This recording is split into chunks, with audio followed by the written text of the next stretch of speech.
Welcome to the Deanery on this evening as we sit in front of the fire and begin another book. It's the lead up now to Christmas, and several of you have asked for Christmas stories to be read. The natural one, which we always tend to read at Christmas aloud as the house is being decorated or Christmas cakes are being iced, is the Christmas Carol. Dickens is the natural to turn to at this time of Christmas for his stories. But about 4 years ago, my partner here on the camera gave me as a Christmas present this particular beautiful edition, very early edition, of another Christmas story by Dickens.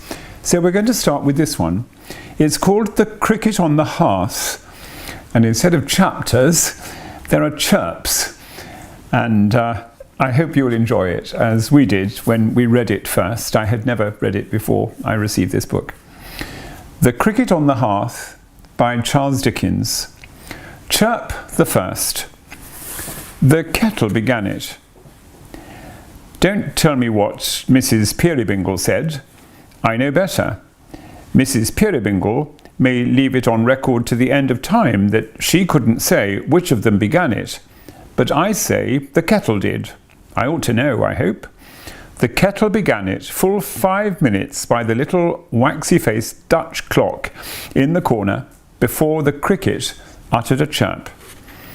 As if the clock hadn't finished striking, and the convulsive little haymaker at the top of it jerking away right and left with a scythe in front of a Moorish palace hadn't mowed down half an acre of imaginary grass before the cricket joined at all.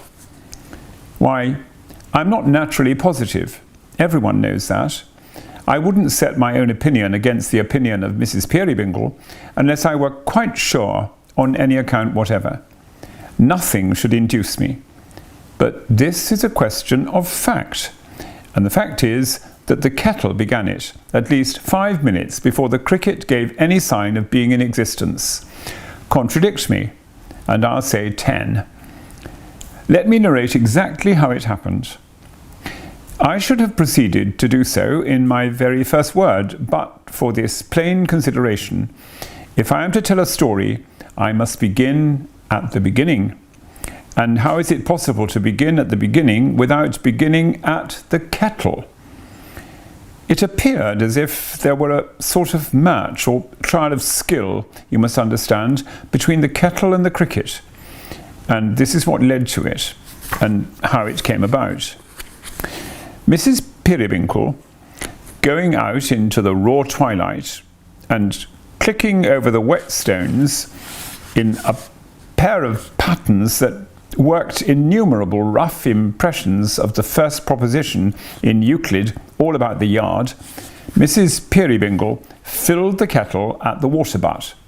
Presently, returning, less the patterns and a good deal less, for they were tall and Mrs. Peerybingle was but short, she set the kettle on the fire, in doing which she had lost her temper or mislaid it for an instant, for the water, being uncomfortably cold and in that slippy, slushy, sleety sort of state wherein it seems to penetrate through every kind of substance, pattern rings included, had laid hold of Mrs. Peerybingle's toes, and even splashed her legs. And when we rather plume ourselves, with reason too, upon our legs, and keep ourselves particularly neat in point of stockings, we find this, for the moment, hard to bear. Besides, the kettle was aggravating and obstinate. It wouldn't allow itself to be adjusted on the top bar. It wouldn't bear of accommodating itself kindly to the knobs of coal.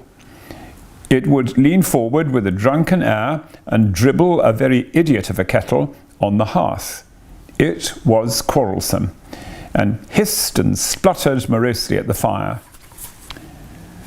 To sum up all, the lid, resisting Mrs. Peerybingle's fingers, first of all turned topsy-turvy, and then, with an ingenious pertinacity deserving of a better cause, dived sideways in, down to the very bottom of the kettle, and the hull of the Royal George has never made half the monstrous resistance to coming out of the water which the lid of that kettle employed against Mrs. Peerybingle before she got it up again. It looked sullen and pig-headed enough even then, carrying its handle with an air of defiance and cocking its spout pertly and mockingly at Mrs. Peerybingle, as if it said, "I won't boil. Nothing shall induce me." But Mrs. Peerybingle, with restored good humour, dusted her chubby little hands against each other and sat down before the kettle laughing.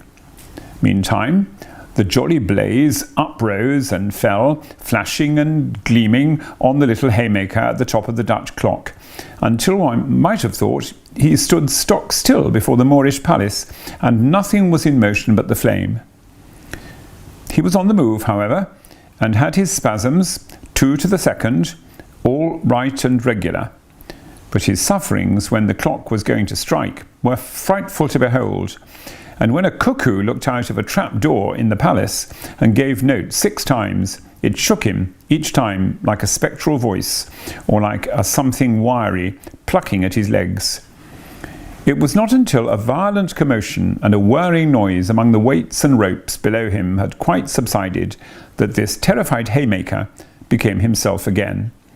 Nor was he startled without reason, for these rattling, bony skeletons of clocks are very disconcerting in their operation, and I wonder very much how any set of men, but most of all how Dutchmen, can have had a liking to invent them. For there is a popular belief that Dutchmen love broad cases and much clothing for their own lower selves, and they might know better than to leave their clocks so very lank and unprotected, surely. Now it was, you observe, that the kettle began to spend the evening. Now it was that the kettle, growing mellow and musical, began to have irrepressible gurglings in its throat, and to indulge in short vocal snorts, which it checked in the bud, as if it hadn't quite made up its mind yet to be good company. Now it was that after 2 or 3 such vain attempts to stifle its convivial sentiments, it threw off all moroseness, all reserve, and burst into a stream of song so cosy and hilarious as never maudlin nightingale yet formed the least idea of.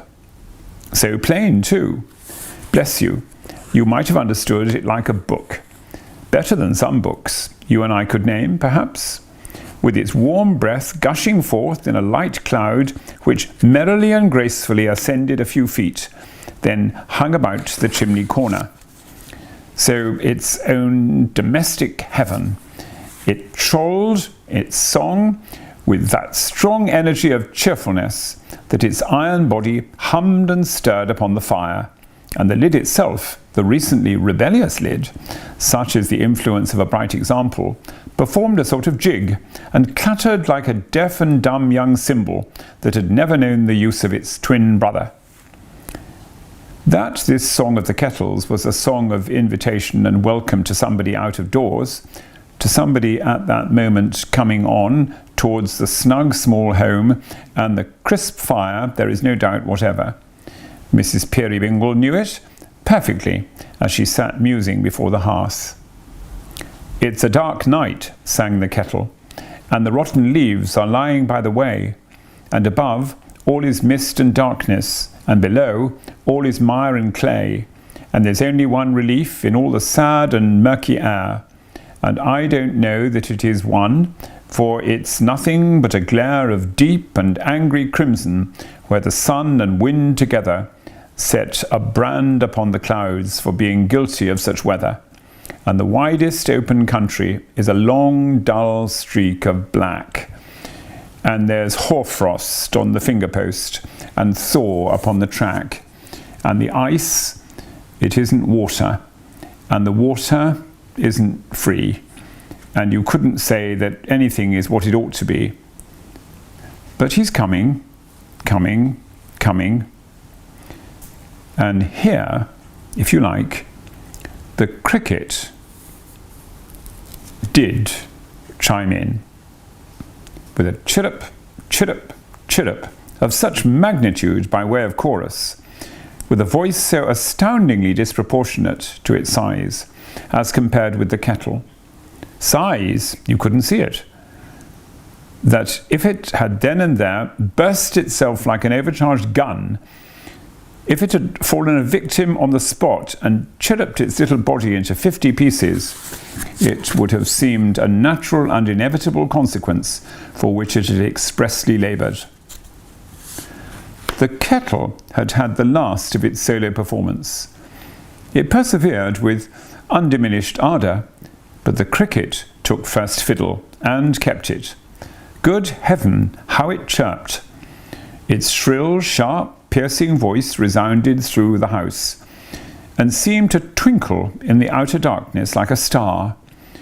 There was an indescribable little trill and tremble in it at its loudest, which suggested its being carried off its legs and made to leap again by its own intense enthusiasm. Yet they went very well together, the cricket and the kettle. The burden of the song was still the same. Louder, louder, louder still they sang it in their emulation. The fair little listener, for fair she was and young, though something of what is called the dumpling shape, but I don't myself object to that, lighted a candle, glanced at the haymaker on the top of the clock, who was getting in a pretty average crop of minutes, and looked out of the window, where she saw nothing, owing to the darkness, but her own face, imagined in the glass. And my opinion is, and so would yours have been, that she might have looked a long way and seen nothing half so agreeable. But when she came back and sat down in her former seat, the cricket and the kettle were still keeping it up with a perfect fury of competition, the kettle's weak side clearly being that he didn't know when he was beat. There was all the excitement of a race about it. Chirp, chirp, chirp, cricket a mile ahead. Hum, hum, hum, kettle making play in the distance like a great top. Chirp, chirp, chirp, cricket round the corner. Hum, hum, hum, kettle sticking to him in his own way.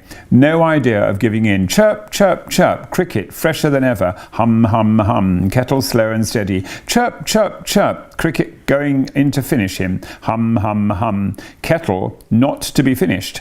Until at last they got so jumbled together in the hurry-scurry, helter-skelter of the match that whether the kettle chirped and the cricket hummed, or the cricket chirped and the kettle hummed, or they both chirped and both hummed, it would have taken a clearer head than yours or mine to have decided with anything like certainty. But of this there is no doubt, that the kettle and the cricket at one and the same moment, and by some power of amalgamation best known to themselves, sent each his fireside song of comfort streaming into a ray of the candle that shone out through the window, and a long way down the lane, and this light bursting on a certain person who, on the instant, approached towards it through the gloom, expressed the whole thing to him, literally in a twinkling, and cried, "Welcome home, old fellow, welcome home, my boy." This end attained, the kettle, being dead beat, boiled over, and was taken off the fire. Mrs. Peerybingle then went running in the door, where, what with the wheels of a cart, the tramp of a horse, the voice of a man, the tearing in and out of an excited dog, and the surprising and mysterious appearance of a baby, there was soon the very what's his name to pay. Where the baby came from, or how Mrs. Peerybingle got hold of it in that flash of time, I don't know. But a live baby there was, in Mrs. Peerybingle's arms, and a pretty tolerable amount of pride she seemed to have in it.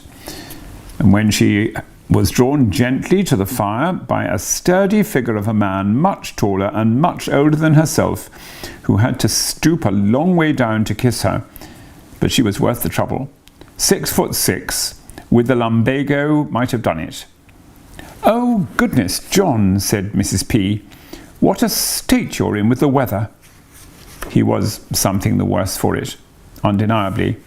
The thick mist hung in his clots upon his eyebrows like candled thaw, and between the fog and fire together there were rainbows in his very whiskers. "Why, you see, Dot," John made answer slowly, as he unrolled a shawl from about his throat and warmed his hands, "it ain't summer weather, so no wonder."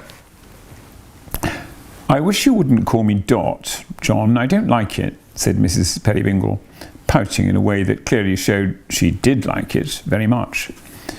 "Why, what else are you?" returned John, looking down upon her with a smile and giving her waist as light a squeeze as his huge hand and arm could give. "A Dot and," here he glanced at the baby, "a Dot and Carry.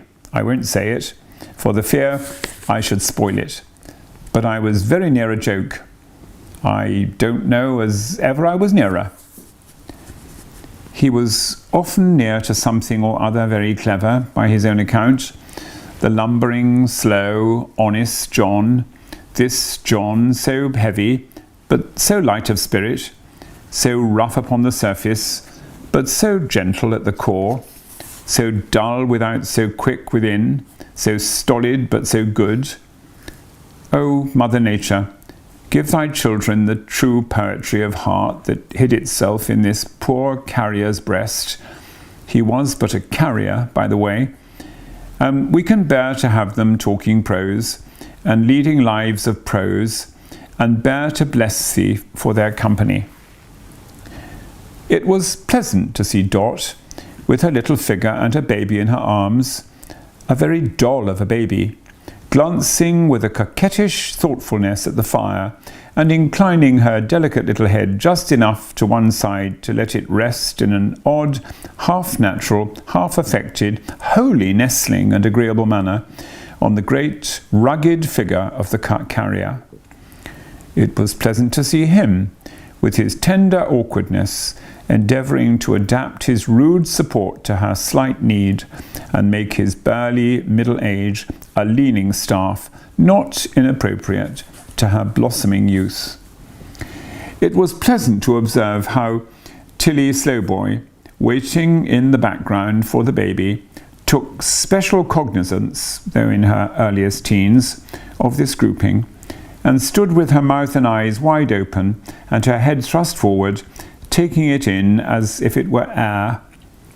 Nor was it less agreeable to observe how John the carrier, reference being made by Dot to the aforesaid baby, checked his hand when on the point of touching the infant as if he thought he might crack it, and bending down surveyed it from a safe distance with a kind of puzzled pride, such as an amiable mastiff might be supposed to show if he found himself one day the father of a young canary. "Aren't he beautiful, John? Don't he look precious in his sleep?" "Very precious," said John. "Very much so. He generally is asleep, ain't he?" "Lord, John, good gracious, no." "Oh," said John, pondering. "I thought his eyes was generally shut. Halloa! Goodness, John, how you startle one." "It ain't right for him to turn 'em up in that way," said the astonished carrier, "is it? See how he's winking with both of 'em at once. And look at his mouth. Why, he's gasping like a gold and silver fish." "You don't deserve to be a father, you don't," said Dot, with all the dignity of an experienced matron. "But how should you know what little complaints children are troubled with, John? You wouldn't so much as know their names, you stupid fellow." And when she had turned the baby over on her left arm and had slapped his back as a restorative, she pinched her husband's ear, laughing. "No," said John, pulling off his outer coat. "It's very true, Dot. I don't know much about it. I only know that I've been fighting pretty stiffly with the wind tonight. It's been blowing northeast straight into the cart the whole way home." "Poor old man, so it has," cried Mrs. Peerybingle, instantly becoming very active. "Here, take the precious darling, Tilly, while I make myself some use. Bless it, I could smother it with kissing it. I could. Hi then, good dog. Hi, boxer boy. Only let me make the tea first, John, and then I'll help you with the parcels like a busy bee." How doth the little, and all the rest of it. You know, John. Did you ever learn how doth the little when you went to school, John? Not to quite know it, John returned. I was very near it once, but I should only have spoilt it, I dare say. Ha! Laughed Dot. She had the blithest little laugh you ever heard. What a dear old darling of a dunce you are, John, to be sure. Not at all disputing this position, John went out to see that the boy with the lantern, which had been dancing to and fro before the door and window like a will-o'-the-wisp, took due care of the horse, who was fatter than you would quite believe if I gave you the measure, and so old that his birthday was lost in the mist of antiquity. Boxer, feeling that his attentions were due to the family in general, and must be impartially distributed, dashed in and out with bewildering inconstancy, now describing a circle of short barks round the horse, where he too was being rubbed down at the stable door, now feigning to make savage rushes at his mistress, and facetiously bringing himself to sudden stops, and now eliciting a shriek from Tilly Slowboy, in the low nursing chair near the fire, by the unexpected application of his moist nose to her countenance, now exhibiting an obtrusive interest in the baby, now going round and round upon the hearth and lying down as if he had established himself for the night, and now getting up again and taking that nothing of a fag end of a tail of his out into the weather, as if he had just remembered an appointment and was off at a round trot to keep it. There's the teapot, ready on the hob, said Dot, as briskly busy as a child at play at keeping house. And there's the cold knuckle of ham, and there's the butter, and there's the crusty loaf and all. Here's the clothes basket for the small parcels, John, if you've got any there. Where are you, John? Don't let the dear child fall into the grate, Tilly, whatever you do. It may be noted of Miss Slowboy, in spite of her rejecting the caution with some vivacity, that she had a rare and surprising talent for getting the baby into difficulties, and had several times imperilled its short life in a quiet way peculiarly her own. She was of a spare and straight shape, this young lady, insomuch that her garments appeared to be in constant danger of sliding off those sharp pegs her shoulders, on which they were loosely hung. Her costume was remarkable for the partial development, on all possible occasions, of some flannel vestment of a singular structure, also for affording glimpses in the region of the back of a corset or pair of stays in colour a dead green, being always in a state of gaping admiration at everything, and absorbed besides in the perpetual contemplation of her mistress's perfections and the baby's. Miss Slowboy, in her little errors of judgment, may be said to have done equal honour to her head and to her heart. And though these did less honour to the baby's head, which they were the occasional means of bringing into contact with deal doors, dressers, stair rails, bedposts, and other foreign substances, still they were the honest results of Tilly Slowboy's constant astonishment at finding herself so kindly treated and installed in such a comfortable home. For the maternal and paternal Slowboy were alike unknown to fame, and Tilly had been bred by public charity a foundling, which word, though only differing from fondling by one vowel's length, is very different in meaning, and expresses quite another thing. To have seen little Mrs. Peerybingle come back with her husband, tugging at the clothes basket and making the most strenuous exertions to do nothing at all, for he carried it, would have amused you, almost as much as it amused him. It may have entertained the cricket too, for anything I know, but certainly it now began to chirp again vehemently. "Heyday," said John in his slow way. "It's merrier than ever tonight, I think." "And it's sure to bring us good fortune, John. It always has done so. To have a cricket on the hearth is the luckiest thing in all the world." John looked at her, as if he had very nearly got the thought into his head that she was his cricket in chief, and he quite agreed with her. But it was probably one of his narrow escapes, for he said nothing. The first time I heard its cheerful little note, John, was on that night when you brought me home, when you brought me to my new home here, its little mistress. Nearly a year ago. You recollect, John? Oh yes, John remembered. I should think so. Its chirp was such a welcome to me. It seemed so full of promise and encouragement. It seemed to say, you would be kind and gentle with me, and would not expect, I had a fear of that, John, then, to find an old head on the shoulders of your foolish little wife. John thoughtfully patted one of the shoulders, and then the head, as though he would have said, no, no. He had had no such expectation. He had been quite content to take them as they were, and really he had reason. They were very comely. It spoke the truth, John, when it seemed to say so, for you have ever been, I am sure, the best, the most considerate, the most affectionate of husbands to me. This has been a happy home, John, and I love the cricket for its sake. Why, so do I then, said the carrier. So do I, Dot.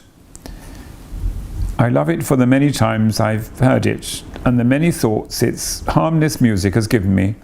Sometimes in the twilight, when I felt a little solitary and downhearted, John, before baby was here to keep me company and make the house gay, when I have thought how lonely you would be if I should die, how lonely I should be if I could know that you had lost me, dear, its chirp, chirp, chirp upon the hearth has seemed to tell me of another little voice, so sweet, so very dear to me, before whose coming sound my trouble vanished like a dream. And when I used to fear, I did fear once, John, I was very young, you know, that ours might prove to be an ill-assorted marriage, I being such a child, and you more like my guardian than my husband, and that you might not, however hard you tried, be able to learn to love me as you hoped and prayed you might. Its chirp, chirp, chirp has cheered me up again, and filled me with new trust and confidence. I was thinking of these things tonight, dear, when I sat expecting you, and I love the cricket for their sake. And so do I, repeated John.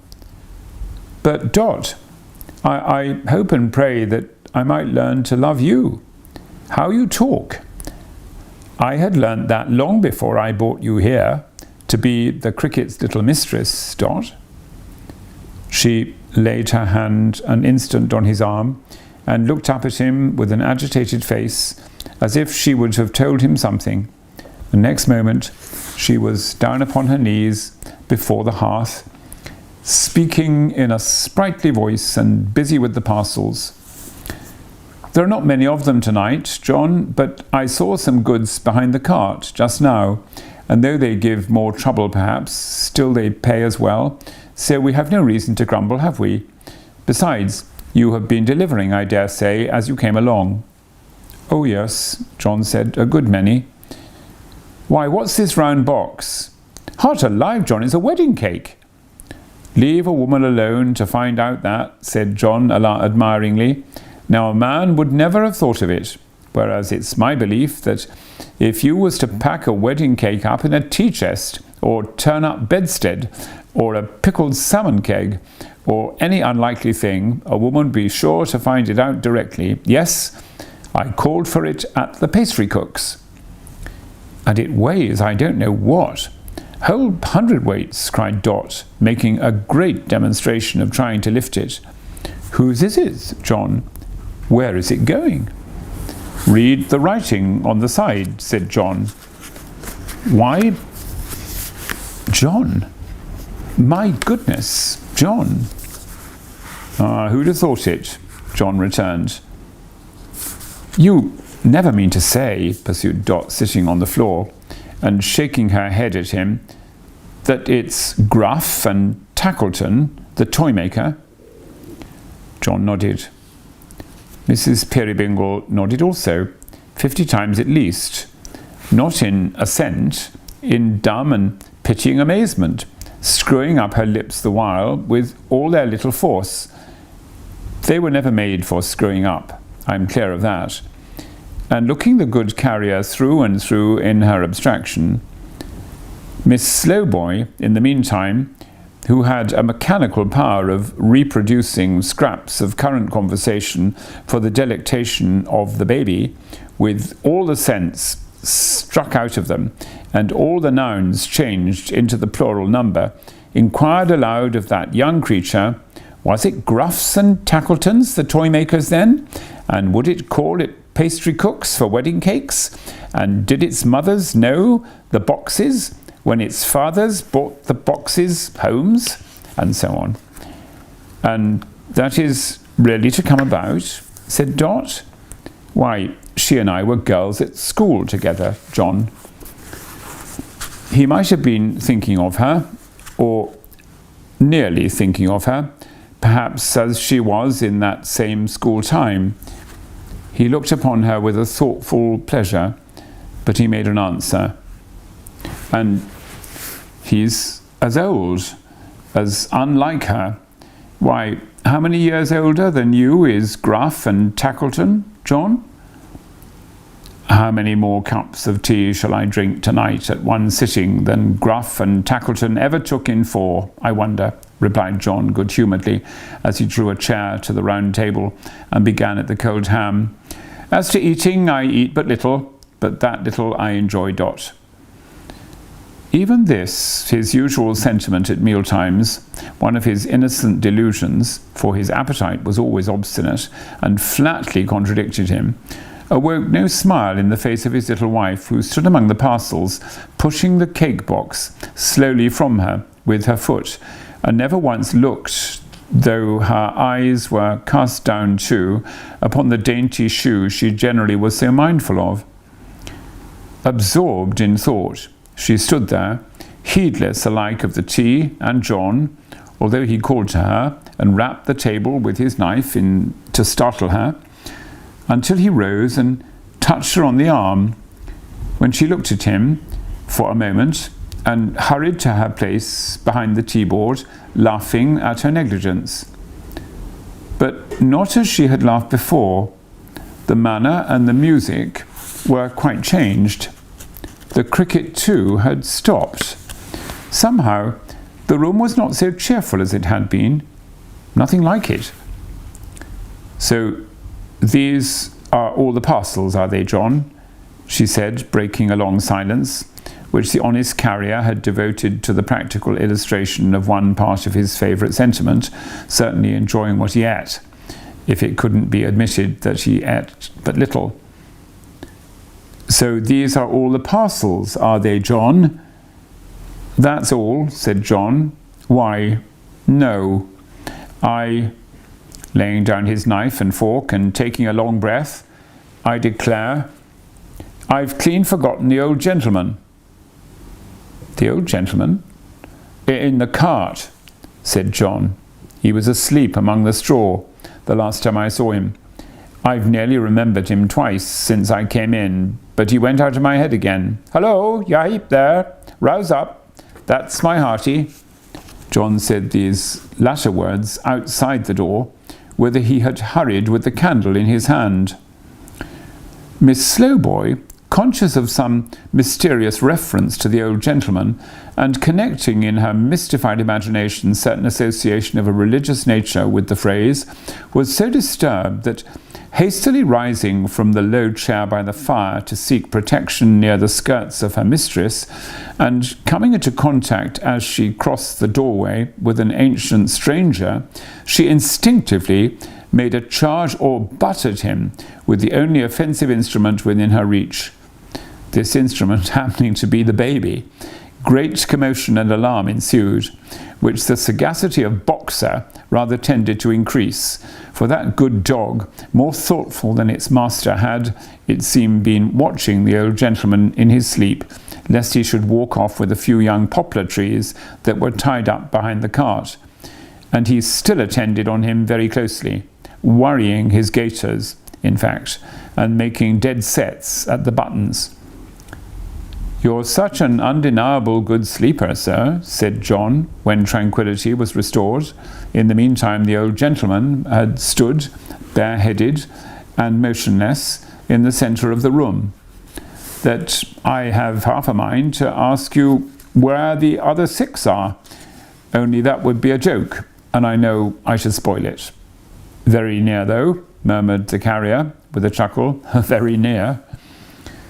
The stranger, who had long white hair, good features, singularly bold and well defined for an old man, and dark, bright, penetrating eyes, looked round with a smile and saluted the carrier's wife by gravely inclining his head.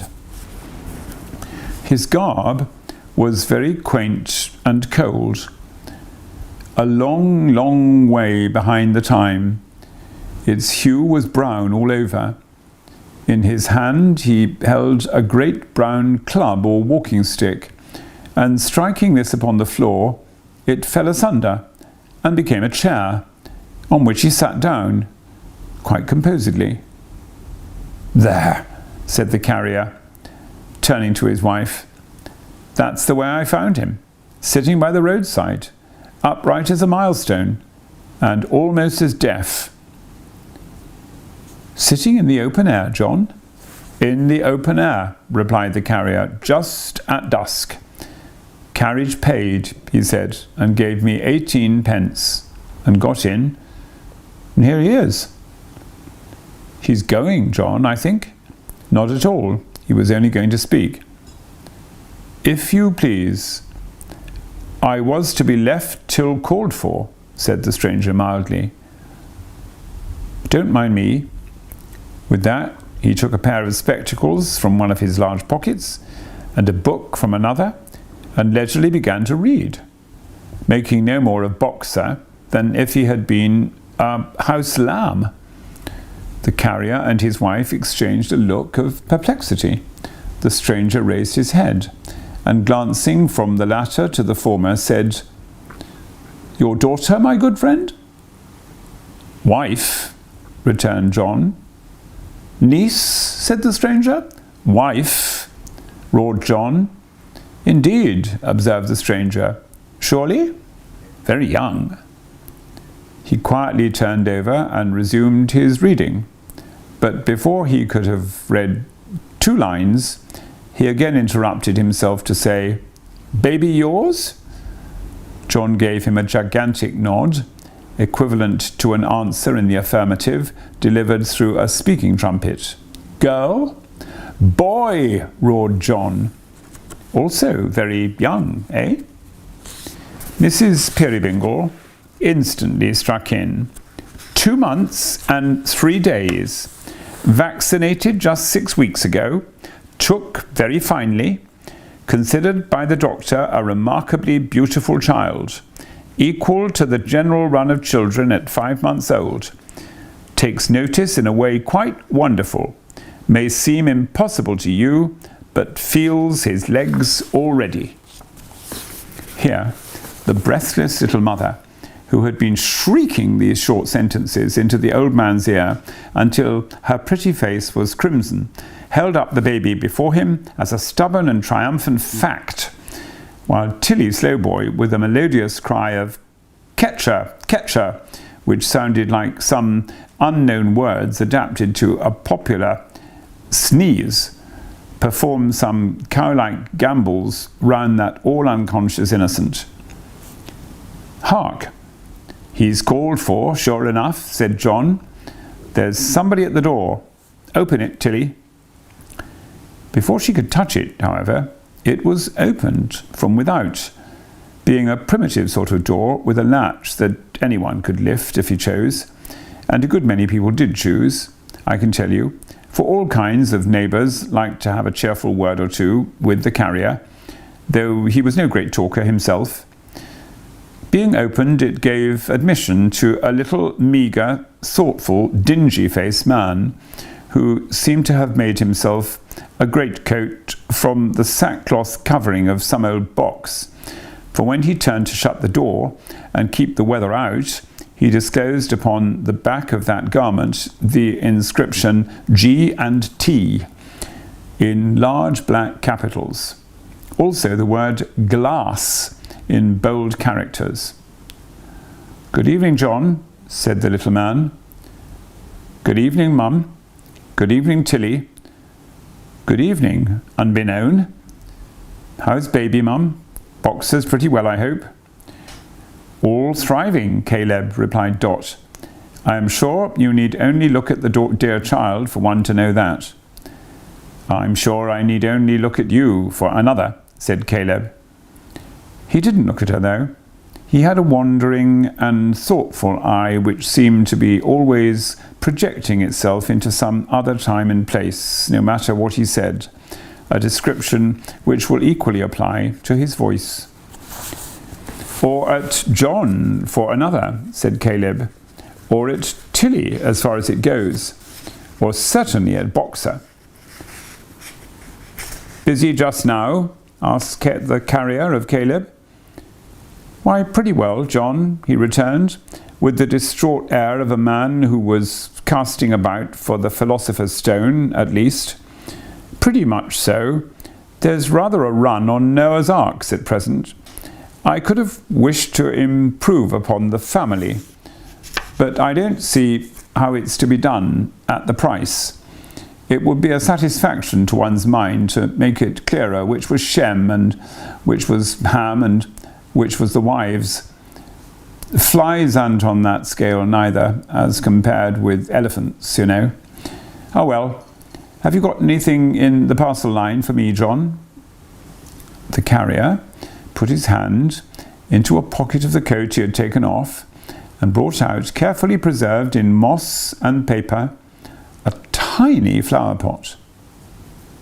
"There it is," he said, adjusting it with great care. "Not so much as a leaf damaged, full of buds."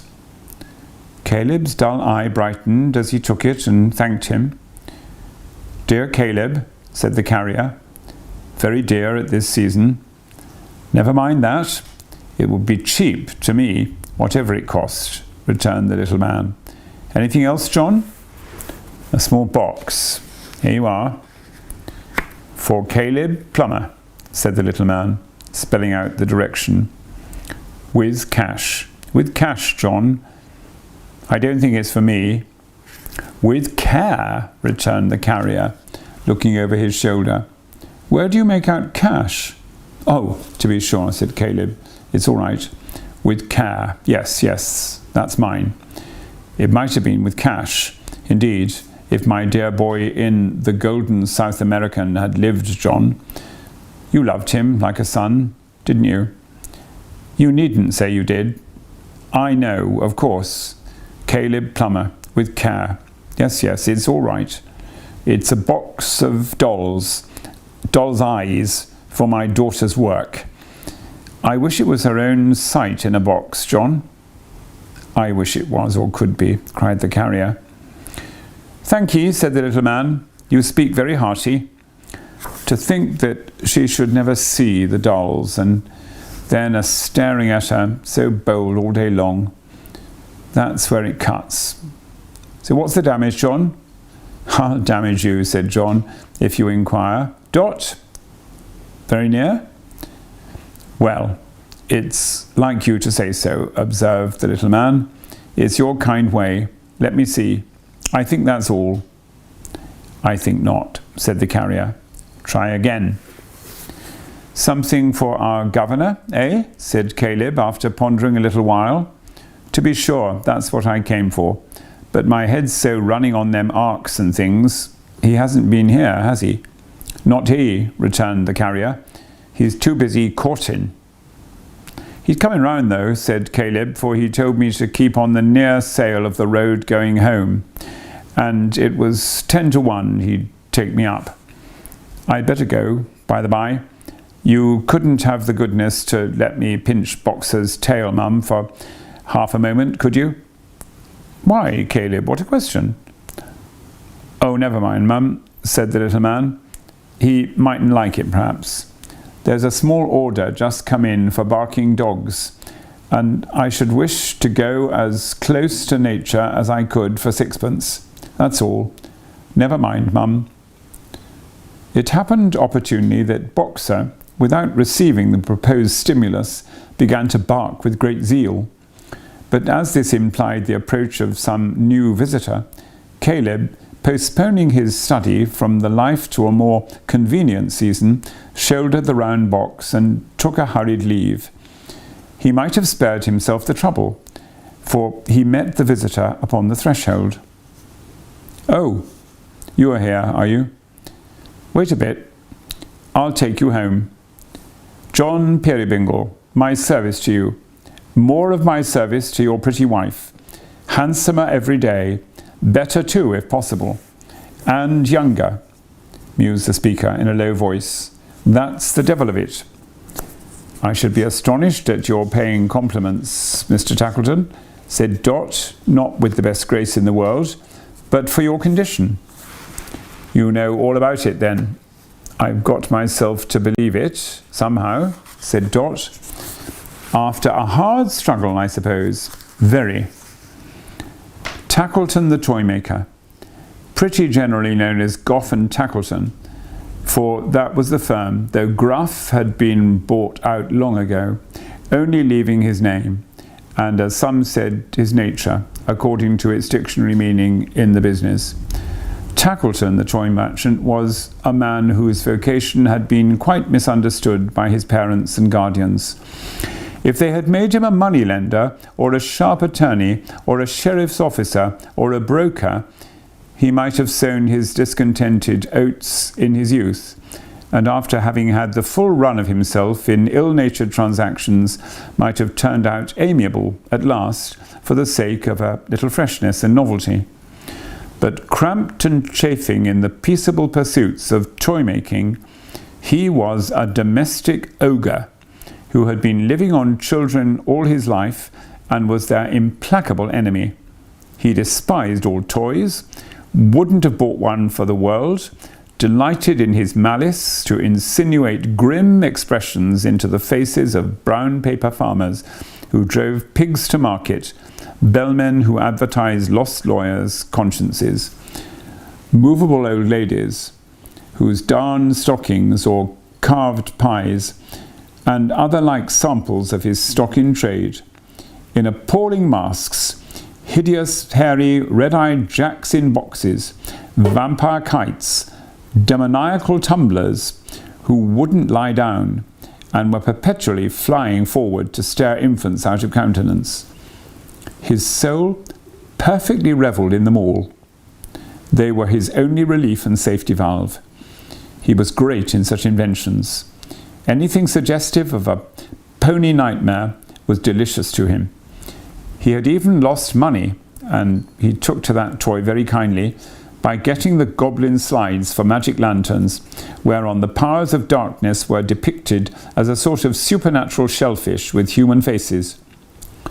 In intensifying the portraiture of giants, he had sunk quite a little capital, and though no painter himself, he could indicate, for the instruction of his artists, with a piece of chalk, a certain furtive leer for the countenances of these monsters, which was safe to destroy the peace of mind of any young gentleman between the ages of 6 and 11 for the whole Christmas or midsummer vacation. What he was in toys, he was, as most men are, in all other things. You may easily suppose, therefore, that within the green cape which reached down to the calves of his legs, there was buttoned up to the chin an uncommonly pleasant fellow, and that he was about as choice a spirit and as agreeable a companion as ever stood in a pair of bull-headed looking boots with mahogany-coloured tops. Still, Tackleton the toy merchant was going to be married. In spite of all this, he was going to be married, and to a young wife too, a beautiful young wife. He didn't look much like a bridegroom as he stood in the carrier's kitchen, with a twist in his dry face and a screw in his body, and his hat jerked over the bridge of his nose, and his hands tucked down into the bottoms of his pockets, and his whole sarcastic, ill-conditioned self peering out of one little corner of one little eye, like the concentrated essence of any number of ravens. But a bridegroom he was destined to be. In 3 days' time, next Thursday, the last day of the first month in the year. That's my wedding day, said Tackleton. Did I mention that he had always one eye wide open and the one eye nearly shut? And that the one eye nearly shut was always the expressive eye? I don't think I did. That's my wedding day, said Tackleton, rattling his money. Why, it's our wedding day too, exclaimed the carrier. Aha, laughed Tackleton. Odd. You're just such another couple. Just. The indignation of Dot at this presumptuous assertion is not to be described. What next? His imagination would compass the possibility of just such another baby, perhaps. The man was mad. I say, a word with you, murmured Tackleton, nudging the carrier with his elbow and taking him a little apart. You'll come to the wedding? We're in the same boat, you know. How in the same boat? Inquired the carrier. A little disparity, you know, said Tackleton with another nudge. Come and spend an evening with us beforehand. Why? Demanded John, astonished at this pressing hospitality. Why? Returned the other. That's a new way of receiving an invitation. Why, for pleasure. Sociability, you know, and all that. I thought you were never sociable, said John in his plain way. Tcha! It's of no use to be anything but free with you, I see, said Tackleton. Why then, the truth is, you have what tea-drinking people call a sort of comfortable appearance together, you and your wife. We know better, you know, but... No, we don't know better, interposed John. What are you talking about? Well, we don't know better then, said Tackleton. We'll agree that we don't. As you like. What does it matter? I was going to say, as you have that sort of appearance, your company will produce a favourable effect on Mrs. Tackleton. That will be. And though I don't think your good ladies are very friendly to me in this matter, still she can't help herself from falling into my views, for there's a compactness and coziness of appearance about her that always tells, even in an indifferent case. You'll say you'll come?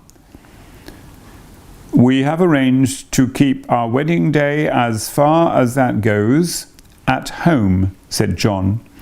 We have made the promise to ourselves these 6 months.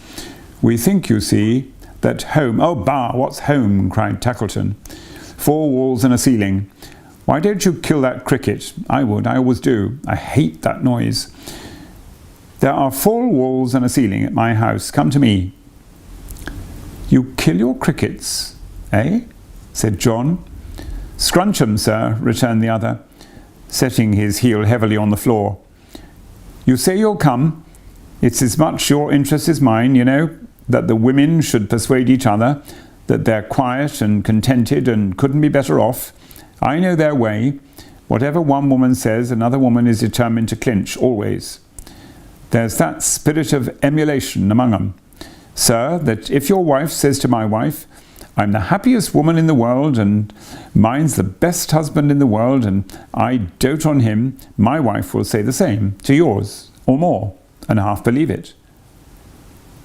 Do you mean to say she don't, then? Asked the carrier. Don't? Cried Tackleton, with a short, sharp laugh. Don't what? The carrier had had some faint idea of adding, don't dote upon you. But happening to meet the half-closed eye as it twinkled upon him over the turned-up collar of the cape, which was written an ace of poking it out, he felt it such an unlikely part and parcel of anything to be doted on, that he substituted, but she don't believe it. Ah, you dog, you're joking, said Tackleton. But the carrier, though slow to understand the full drift of his meaning, eyed him in such a serious manner that he was obliged to be a little more explanatory. "I have the humour," said Tackleton, holding up the fingers of his left hand and tapping the forefinger to imply, "There I am, Tackleton, to wit. I have the humour, sir, to marry a young wife and a pretty wife." Here he rapped his little finger to express the bride, not sparingly but sharply, with a sense of power. "I'm able to gratify that humour, and I do. It's my whim. But now look there." He pointed to where Dot was sitting thoughtfully before the fire, leaning her dimpled chin upon her hand and watching the bright blaze. The carrier looked at her, and then at him, and then at her, and then at him again. "She honours and obeys, no doubt, you know," said Tackleton, "and that, as I am not a man of sentiment, is quite enough for me. Do you think there's anything more in it?" "I think," observed the carrier, "that I should chuck any man out of the window who said there wasn't." "Exactly so," returned the other, with an unusual alacrity of assent. "To be sure, doubtless you would, of course. I'm certain of it. Good night. Pleasant dreams." The good carrier was puzzled, and made uncomfortable and uncertain in spite of himself. He couldn't help showing it in his manner. "Good night, my dear friend," said Tackleton compassionately. "I'm off. We're exactly alike in reality, I see. You won't give us tomorrow evening?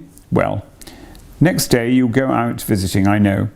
I'll meet you there and bring my wife, that is to be. It'll do her good. You're agreeable? Thank you. What's that?" There was a loud cry from the carrier's wife. A loud, sharp, sudden cry that made the room ring like a glass vessel. She had risen from her seat and stood like one transfixed by terror and surprise. The stranger had advanced towards the fire to warm himself and stood within a short stride of her chair, but quite still. "Dot!" cried the carrier. "Mary, darling, what's the matter?" They were all about her in a moment. Caleb, who had been dozing on the cake box in the first imperfect recovery of his suspended presence of mind, seized Miss Slowboy by the hair of her head, but immediately apologized. "Mary," exclaimed the carrier, supporting her in his arms, "are you ill? What is it? Tell me, dear." She only answered by beating her hands together and falling into a wild fit of laughter. Then, sinking from his grasp upon the ground, she covered her face with her apron and wept bitterly. And then she laughed again, and then she cried again, and then she said how cold it was, and suffered him to lead her to the fire, where she sat down as before, the old man standing as before, quite still. "I'm better, John," she said. "I'm quite well now. John?" But John was on the other side of her. Why turn her face towards the strange old gentleman as if addressing him? Was her brain wandering? "Only a fancy, John dear, a kind of shock, something coming suddenly before my eyes. I don't know what it was. It's quite gone, quite gone." "I'm glad it's gone," muttered Tackleton, turning the expressive eye all round the room. "I wonder where it's gone and what it was. Huh! Caleb, come here. Who's that with the grey hair?" "I don't know, sir," returned Caleb in a whisper. "Never seen him before in all my life. Beautiful figure for a nutcracker. Quite a new model, with a screw jaw opening down into a waistcoat. He'd be lovely." "Oh, not ugly enough," said Tackleton. "Or for a firebox either," observed Caleb in deep contemplation. "What a model! Unscrew his head to put the matches in, turn him heels upwards for the light, and what a firebox for a gentleman's mantel-shelf, just as he stands." "Not half ugly enough," said Tackleton. "Nothing in him at all. Come, bring that box. All right now, I hope." "Oh, quite gone," said the little woman, waving him hurriedly away. "Good night." "Good night," said Tackleton. "Good night, John Pettibingle. Take care how you carry that box, Caleb. Let it fall and I'll murder you. Dark as pitch and weather worse than ever, eh? Good night." So with another sharp look round the room, he went out at the door, followed by Caleb with the wedding cake on his head. The carrier had been so much astounded by his little wife and so busily engaged in soothing and tending her that he had scarcely been conscious of the stranger. It was a presence until now. When again he stood there, their only guest. "He don't belong to them, you see," said John. "I must give him a hint to go." "I beg your pardon, friend," said the old gentleman, advancing to him. "The more so as I fear your wife has not been well, but the attendant whom my infirmity," he touched his ears and shook his head, "renders almost indispensable. Not having arrived, I fear there must be some mistake. The bad night which made the shelter of your comfortable cart, may I never have a worse, so acceptable, is still as bad as ever. Would you in your kindness suffer me to rent a bed here?" "Yes, yes," cried Dot. "Yes, certainly." "Oh," said the carrier, surprised by the rapidity of this consent. "Well, I don't object, but still I'm not quite sure that—" "Hush!" she interrupted. "Dear John." "Why, he's stone deaf," urged John. "I know he is, but—" "Yes, sir, certainly, yes, certainly. I'll make him up a bed directly, John." As she hurried off to do it, the flutter of her spirits and the agitation of her manner were so strange that the carrier stood looking after her, quite confounded. "Did its mother make it up a beds, then?" said Miss Slowboy to the baby. "And did its hair grow brown and curly when its caps was lifted off and frighten it, precious pets, a-sitting by the fire?" With that unaccountable attraction of the mind to trifles, which is so often incidental to a state of doubt and confusion, the carrier, as he walked slowly to and fro, found himself mentally repeating even these absurd words many times. So many times that he got them by heart, and was still conning them over and over like a lesson, when Tilly, after administering as much friction to the little bald head with her hand as she thought wholesome, according to the practice of nurses, had once more tied the baby's cap on. "And frightened at her precious pets are sitting by the fires? What frightened Dot, I wonder?" mused the carrier, pacing to and fro. He scouted from his heart the insinuations of the toy merchant, and yet they filled him with a vague, indefinite uneasiness, for Tackleton was quick and sly, and he had that painful sense himself of being a man of slow perception that a broken hint was always worrying to him. He certainly had no intention in his mind of linking anything that Tackleton had said with the unusual conduct of his wife, but the two subjects of reflection came into his mind together, and he could not keep them asunder. The bed was soon made ready, and the visitor, declining all refreshment but a cup of tea, retired.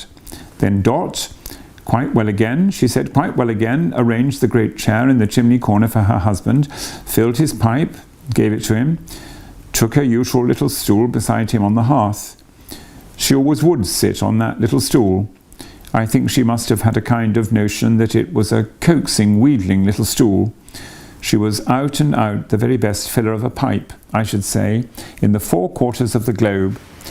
To see her put that chubby little finger in the bowl and then blow down the pipe to clear the tube, and when she had done so, affect to think that there was really something in the tube, and blow a dozen times and hold it to her eye like a telescope with a most provoking twist in her capital little face. As she looked down, it was quite a brilliant thing.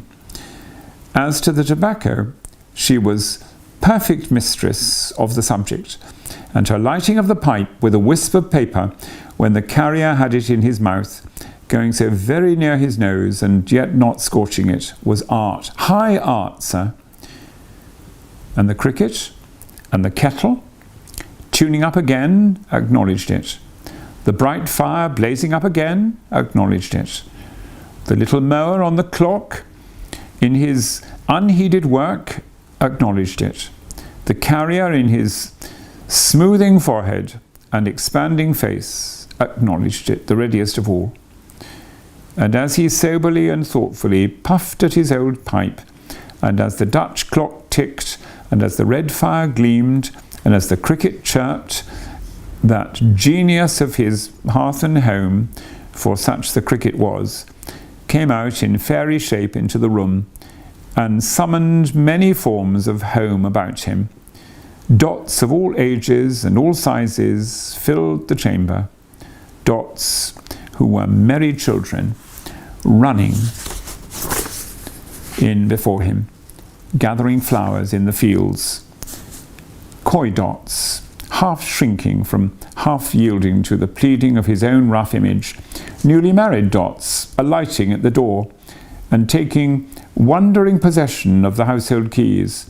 Motherly little dots, attended by fictitious slow boys, bearing babies to be christened. Matronly dots, still young and blooming, watching dots of daughters as they danced at rustic balls. Fat dots encircled and beset by troops of rosy grandchildren. Withered dots who leaned on sticks and tottered as they crept along. Old carriers, too, appeared with blind old boxers lying at their feet, and newer carts with younger drivers, Peerybingle brothers on the tilt, and sick old carriers tended by the gentlest hands, and graves of dead and gone old carriers green in the churchyard. And as the cricket showed him all these things, he saw them plainly, though his eyes were fixed upon the fire. The carrier's heart grew light and happy, and he thanked his household gods with all his might, and cared no more for Gruff and Tackleton than you do. But what was that young figure of a man which the same fairy cricket set so near her stool, and which remained there singly and alone? Why did it linger still so near her, with its arms upon the chimney-piece, ever repeating, "Married, and not to me"? Oh, Dot, oh, failing Dot, there is no place for it in all your husband's visions. Why has its shadow fallen on his hearth?